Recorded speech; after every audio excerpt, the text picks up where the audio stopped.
Big thanks to Bandai Namco Toys and Collectibles America. You can check out Bandai Collect and links to pick this one up in the description. Dragon Ball, horror, kaiju, and more.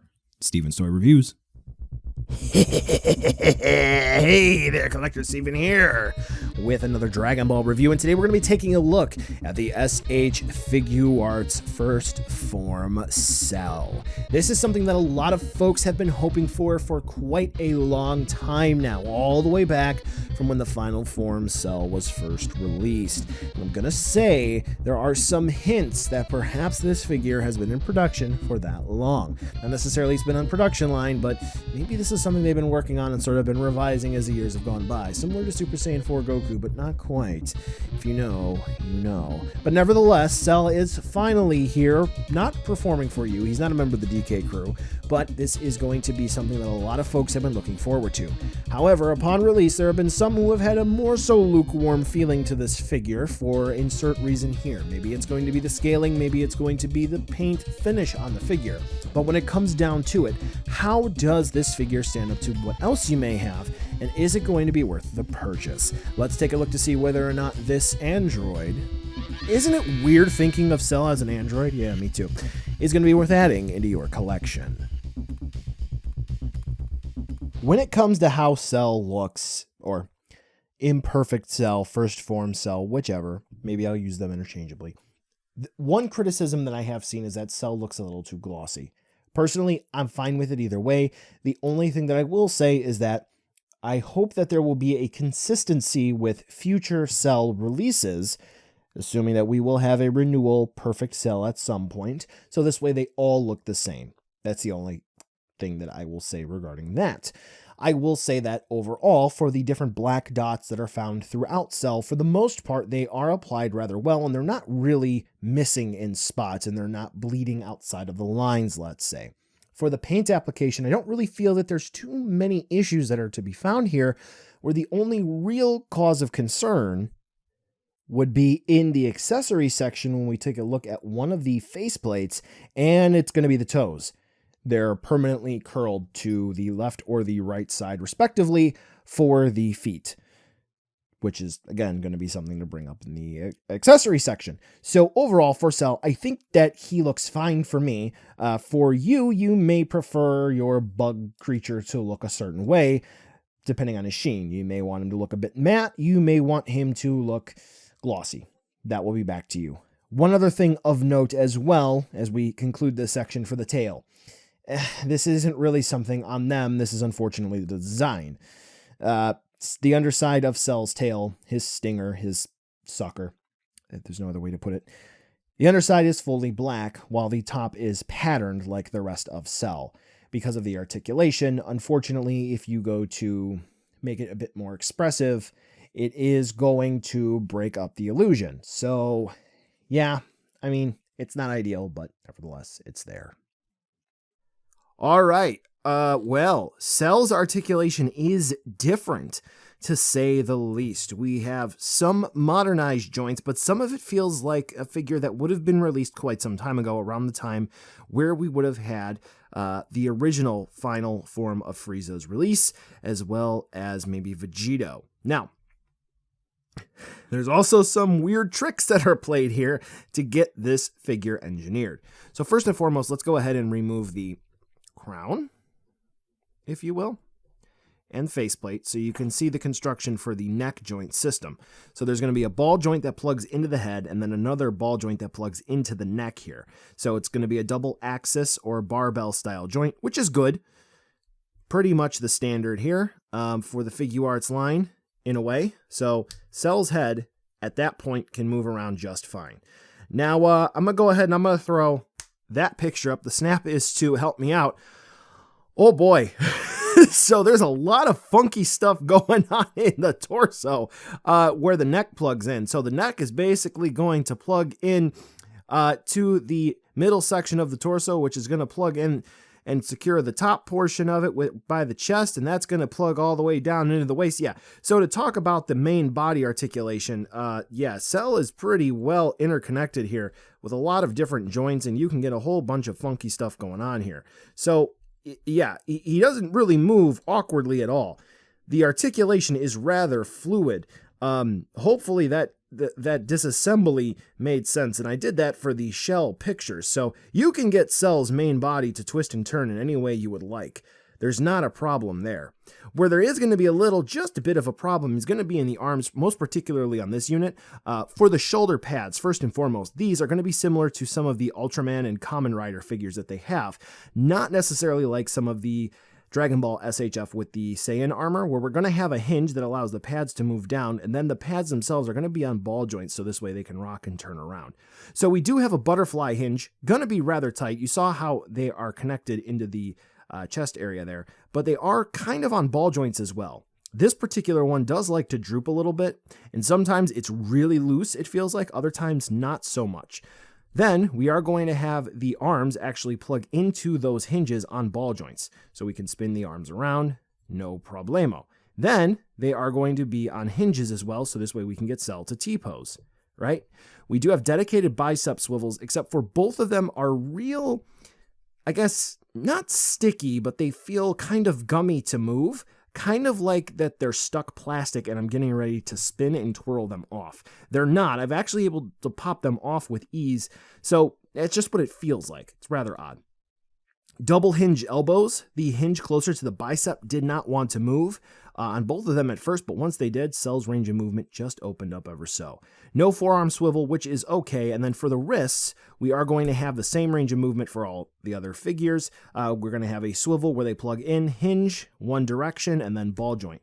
So if you do want to adjust, you just have to adjust that swivel, and we can get the hands to move in other directions.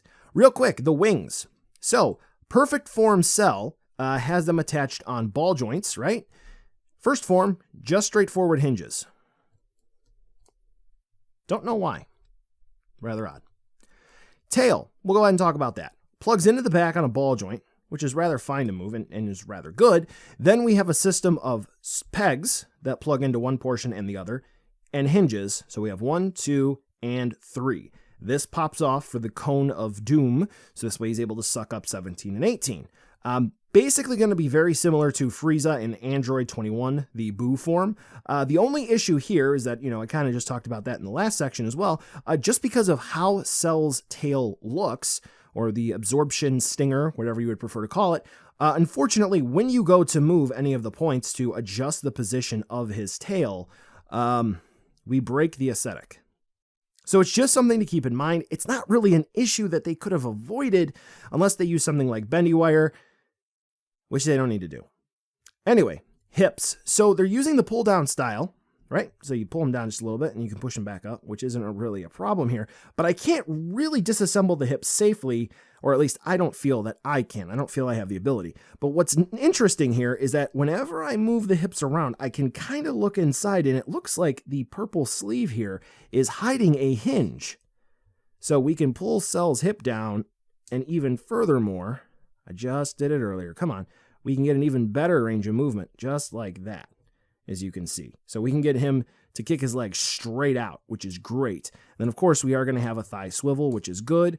Double hinge knees, ball jointed ankles, which do like to pop off on occasion, but nevertheless, they work just fine. All right, that's a long-winded way to say Cell's articulation, in some parts, really goofy, works really well. I like it. Others, quality control issue. See, it was drooping earlier. Now it's fine. Quality control issues could be tightened up. Overall, I think he's fine. Just got to tighten up that QC. That's all. Now we get to the fun part and we talk about accessories. What do we have? Well, we get quite a bit here, and some stuff that we do need to talk about, and actually some stuff that I think other people may have missed. So we are going to get an alternate tail piece for Cell, an alternate sucker piece. We're going to get another crown part for Cell. We're going to get 3 alternate faceplates, and we are going to get an alternate 4 sets of hand parts. So let's go ahead and take a look at the alternate tail piece, and that is going to be an expanded part instead of the actual stinger that he uses to absorb people, and that is going to be the sort of dome that he uses, so this way he's able to absorb 17 and 18 to reach the next stages of Cell.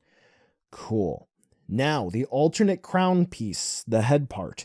A lot of people have said that they haven't been able to figure out exactly what this is for, and this is where I come in. You're able to flip back and forth real quick with my photography here. The one that's default out of the box is rather normal. No real notable thing about it. The alternate one has a furrowed brow.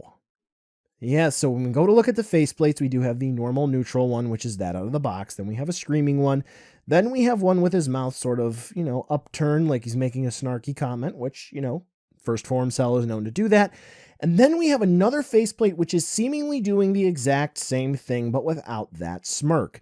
If we take a look at the promo pics, I believe this may have been changed from what was initially solicited. I believe they initially intended for this to be a more so screaming looking off to the side face, but I don't know. This is what was introduced in the final product, so this is what we have. You can confirm, as I've shown you here in the pictures, that it is looking slightly off to the left-hand side.